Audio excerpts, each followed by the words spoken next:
সবাইকে নমস্কার এবং স্বাগতম আমার ব্লগ নম্বর 33। তো গাইস আজকে আমি একটু মালকানগিরি যাচ্ছি, সেজন্য একটু অসুবিধা রয়েছে আমার পার্সোনাল। তো গাইস মালকানগিরি মেডিকেল দেখা যাচ্ছে, এখন মালকানগিরি চলে এসে অলরেডি। তো এখন আমি একটা কামের জন্য আইছি, আমার একটু প্রবলেম আছে সেজন্য আইছি। তো তোমরা দেখতে থাকো লাস্ট থেকে লাস্ট পর্যন্ত ভিডিও, ভালো লাগলে বলবা। তো মালকানগিরির রাস্তাগুলোই আমি দেখাচ্ছি বর্তমান। এই যে রাস্তা, এই রাস্তাটাই এখন দেখাচ্ছি। তো আগে যাবো, আগে যাই আমি দেখা। তো গাইস আজকে মালকানগিরি চলে আসলাম।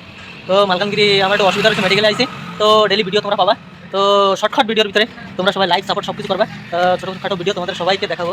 এই দেখো কারা আইছে। তো গাইস এখানে সমাপ্ত করছি ভিডিওটা।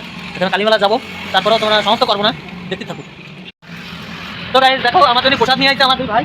এই যে ওই দোকানে পুজো হয়েছে, সে প্রসাদ হাই বলে দাও। হাই। আচ্ছা তো গাইস পুজো হয়েছে, যে প্রসাদ নিয়ে আইছে মালকানগিরি ছোটো ভাই। এই দেখো। তো লাইক সাবস্ক্রাইব সব কিছু করবো তোমরা। সুন্দর দিন।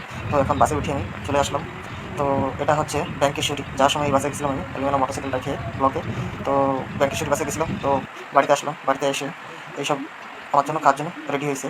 তো দেখুন কলা পাতার মতন একটা জিনিসে ভাত রাখা আছে, আমের চাটনি আর বেগুনের তরকারি আর বহুত কিছু। তারপরে বাজারে চলে আসলাম, আজকে সোমবার আমাদের বাজার। তো এই মাছ নিয়েছি আমি 1 থেকে 1.5 কেজি নিয়েছি, 1.5 কেজি মাছ নিয়েছি। তো দেখুন মাছ আমাকে 65 বাজার। বেশি ভিডিও বড় করবো না, ধন্যবাদ।